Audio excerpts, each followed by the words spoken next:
Hey, patrons, I am back with another chapter of Houston's book, Pretty Enough, the story of the gangbang queen. So I will be reading chapter 9, and if I have time, I'll move on to chapter 10. Here's her chart right here. If you remember, she has this Aries stellium. It's spanning the 8th and 9th houses, but she has 3 planets in Aries in the 8th house, which explains why she's very sexual. She also has Mars in Sagittarius, which can cause her to be promiscuous. She's a Leo rising, which makes her very attention seeking and very much about attaining some level of fame. She has that Gemini moon, which can deal with her being featured in a number of publications, but it can also cause her to have loose morals.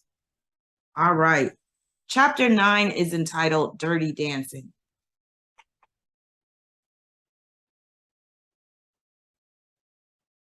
Earlier, I spoke about the importance of feature dancing in the life of a porn star.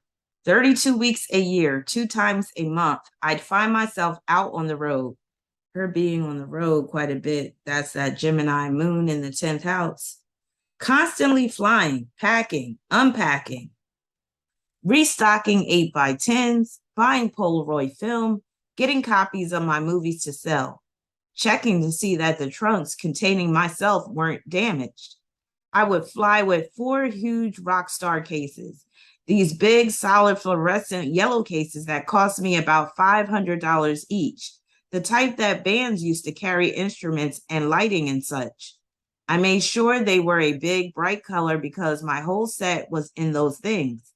I couldn't afford to lose anything, so I made sure that when it came time to collect my equipment, those trunks stuck out among all the other luggage. Here's how a typical day in the life worked for me as a featured dancer. I landed in a new town. I collected my luggage and then headed right to the club before the hotel so that I could make sure that the marquee was correct. I did this myself because if I left it to others to do, inevitably someone would eventually fuck up. If the marquee was incorrect, there were phone calls to make and people to be yelled at. If it was correct, I headed back to the hotel and get myself a few hours sleep. While I was sleeping, my roadies would find me a tanning salon for a spray tan, find me a manicurist to make sure my nails were clean and well shaped, go shopping at a local market for any particular food related props I may be using that night, and have a car service ready for when it was time to get to the club. The car service, that's that Gemini moon in the 10th as well. My costumes would have to be laid out for the night. My music had to be ready for the DJ, as well as my introduction. When I'd wake up, I'd do a line, have a drink, take a shower, go to the club, have another bump, have another drink, and perform in that order. After I perform, I drink some more, this time with my customers. I sold Polaroids of them with me at about $20 to $30 a pop. On an average night, I'd end up taking about 100 Polaroids. That is a lot of money. At one point, I was flying from one performance directly to another. But since I was already doing a ton of crystal meth to try to have the energy to do this and cutting out the few hours I had allotted myself to rest, going from one show to another made me want to die. One of the other benefits of giving myself time between performances was that it would allow me to freshen up before the next performance. Those tanning salons and manicurists my roadies procured for me would be the order of the day after the performance so that I'd be ready for the next one. I'd also try, if I didn't have a radio show appearance to promote the next show or video, usually the Howard Stern show or Opie and Anthony, to go see whatever sites I could. I'd go to the boardwalk in Atlantic City, or I'd go see Famous Mike's in Philly, or what have you. It was an exhausting job, and I'd often find myself basically living on a plane. When I wasn't dancing, I'd still be flying. I'd take Brad to the Bahamas. I'd take Dallas to Hawaii for Christmas, or to a natural rainforest in Mexico. It got to the point where they knew me at LAX. So her flying all the time, that's that Mars in Sagittarius. First, you have to remember that you get all these tips and bills. You don't really have time to go to a bank or anything, So when I'd fly, I'd have this big money bag around my waist, underneath my clothes. Not to mention that whenever they stopped me after x-raying my luggage, they'd have to examine what I was carrying, only for me to pull out a multitude of dildos and porn star posters. Eventually, they would just say, "Oh my God, it's Houston again. What deviance is she going to pull from her luggage this time?" It became a big production.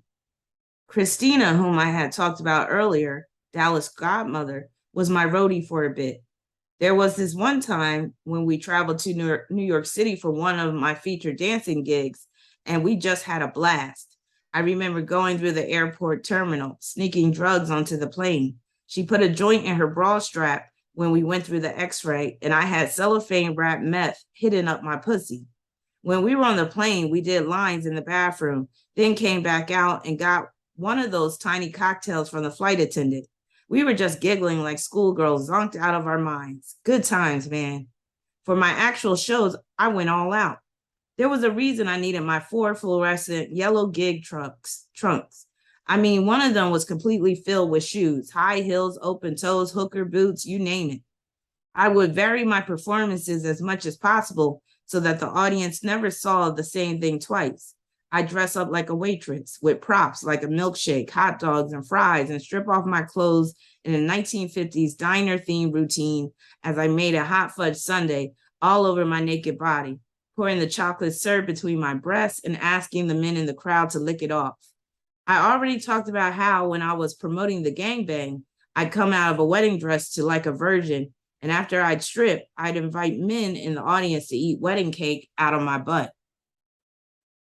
Besides that, I once had one of my roadies paint a tube top and pants on me with glow-in-the-dark liquid latex. I came out to the Cottonmouth Kings with a dog collar on and peeled it off while thrusting and dancing. I'd come out in a fireman costume, this sexy number with yellow stripes and a yellow hat, and I'd get a member of the audience to volunteer to pour water all over me. One time at the Crazy Horse in South Carolina, I remember the manager said that no yellow was to be worn inside the club. That seemed like an odd request, so I persisted. It turned out that the owner had a girlfriend who had died in a yellow Corvette. Fuck me. Wow. Well, the show had to go on, so I just told them all my trunks are fluorescent yellow and I have a yellow dress. I like yellow. It looks good on me. I'm sorry, but you're going to have to make an exception here. In the end, they agreed, and I did my thing and made us a lot of money. One of my wildest appearances was at a club in Canada. Oh man, I can't remember the name of the place, but they pretty much let you do anything you wanted there. Girls would be prancing around in their tiny outfits, their tits and asses all over the place, basically with an attitude of, "Hey, I'm so-and-so, throw money at me." So when I was there, I had 10 volunteers from the audience rolling around in chocolate syrup with me. It was this big, sticky mess. And afterward, I had them all come shower with me. I think we must have looked like the world's kinkiest clown car with all these men stuffed in the elevator with me. And that was my primary income for almost 10 years, way more than porn. It enabled me to pay Dallas's nanny, to pay off my mortgage, to pay a housekeeper, to pay my bills, to do all the things I needed. The price, though, was that I wasn't just doing crystal meth, I was addicted to it by this point. I was a size 0 from a combination of the meth and not eating for days. I definitely had those image issues I spoke about in the last chapter. I had back ribs, yet I still thought I was too heavy. I'd go 3 days without eating. Then I'd get drunk and just fill up on all this crap I shouldn't have been eating and washing it down with as much alcohol as I could imbibe. On a plane once, on the way back from wherever I had just been, I was exhausted and felt like shit and projectile vomited on the plane all over the guy in front of me. You know, I would have been furious if someone did that to me, but the guy just wanted an autograph when we landed. I guess I gave him a funny story to tell. But while I certainly had no idea how to take care of myself, I can say that I had the traveling down, but I wasn't exclusive to any one dance agent. It really came down to whoever got me the highest price. If an agent could get me 2 tickets and 2 hotel rooms and was able to afford me, I'd work their circuit. At one point, Jenna Jameson and I were the 2 highest paid feature dancers around. I think, though, that part of my appeal was how accessible I was to people. I'd hear all these secondhand stories about Jenna not talking to people at clubs or not coming out of her dressing room. Me, I was all over the place. If Houston was in town, you knew it. And I still did porn, just not as much. And when I do it, it had to be something that would get people's attention. For example, there was a time I taught Howard Stern the meaning of the word bukkake. What's a bukkake? He asked me. I'll never forget explaining it to him after the ordeal I had filming a bukkake video. Legend has it that bukkake was originally practiced not as a form of adult entertainment, but as a punishment for unfaithful wives in feudal Japan. With the cheating wife tied up in the village center, the local men would all ejaculate on her face, degrading her forever in the eyes of her fellow villagers. It was sort of like a perverse real-life version of Nathaniel Hawthorne's The Scarlet Letter.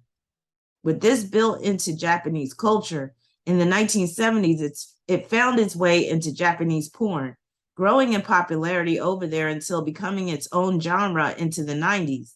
Then it got imported to the West, and I found myself the subject of a bukkake scene as part of the first Extreme Vacation. Metro made a big deal about this. It was in Mexico, and fans would pay to spend a vacation with porn stars. We'd shoot videos in front of them, and they could purchase tickets to party with us and hang out.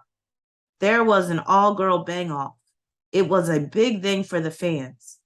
Of course, since everything with me has to be a big production, I ended up doing this bukkake shoot with a fellow porn star by the name of Bridget Kirkhope, in which the fans would get the opportunity to come on my face. Just writing that, I'm sure you can already see where this is going. So there I was in Mexico, in this resort in the middle of nowhere, and I started drinking, as was my custom when I was, well, anywhere. Before I knew it, I was drunk off my ass. I was running around just wearing butterfly pasties on my nipples and crotch, in the pool with my high heels on, drinking shots. I got so drunk that I punched Mark Davis in the face and broke my toe kicking something in the middle of a restaurant.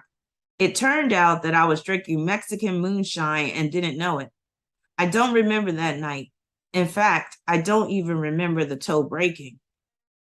I apologized profusely to Mark the next morning, as you can imagine. He wasn't just someone I worked with. He was one of my best friends, and I felt like a piece of shit for doing that. So it came time to do the actual shoot. I was not a happy camper. I was hungover. I felt like ass. My toe was broken. I was pretty sure everyone hated me from the night before. I was wearing this pink and blue long sleeve wetsuit, hobbling down to the beach. I got there and there was a huge crowd, as if it were a surfing contest or something. And no matter how much I tried to put on my game face, I didn't want to be there. Apparently, Bridget could tell because she turned to me and said, "If you're not doing it, I'm not. But the show must go on. Houston must do outrageous things, whether Kim wants her to or not." So they buried Bridget and I in the beach up to our necks and gave us these cheap Mexican goggles to try to protect our eyes. Because believe me, the last thing you ever want in your eyes is cum. Those little swimmers can scratch your cornea and they don't die right away. The eye is moist enough to keep them alive for a few seconds. Those goggles were the cheapest pieces of crap. They didn't stop any seepage from getting into our eyes. Now, here's a little known fact. I'm claustrophobic. Being buried up to my neck in anything is not fun for me. I was trying my best not to panic when I started noticing, hey, I'm itchy. What the fuck? Is something biting me? Something's biting me. What is biting me? Ah, Mexican sand fleas. See, they didn't think that one through. Fuck me running. Could this get any better? Oh, wait. About 1,000 men are about to masturbate on my face. About 1,000? Jesus Christ. I'm honestly not that big a fan of cum. to be honest with you. And I'm even less a fan of multiple loads on my face. It was probably one of the worst experiences of my life. I hated the whole thing. During this ordeal, I peeked over with one eye, hoping it was over, and I saw Bridget sticking her tongue out while guys were coming on her face. No offense to her, but I wanted to throw up. It was so nasty. I tried to keep my eyes closed the whole time. The Houston 620 wasn't exactly the most pleasant experience of my life, but compared to this, I would have done twice as many men in half as much time if I had to choose between the two. Ugh, it still skeeves me out to remember it. As you can imagine, the second they were done, I wanted out. I wanted them to dig me the fuck out of there so I could wash off in the ocean. There's nothing like salt water to clean cum out of your eyes. Oh my God. And you know the worst part? Afterward, one of the guys involved, this real douchebag, came up to me and acted as if I were being ungrateful or something for being grossed out by the whole thing. If you don't like it, why'd you do a bukkake scene? He asked me. You know why? Because I'm Houston, you asshole. And I got paid a lot of money. Why else would I do it? Because I want to get cum in my eyes? Because I want some random strangers to come on my face? I'm here for the money. And frankly, dude, you could suck my dick.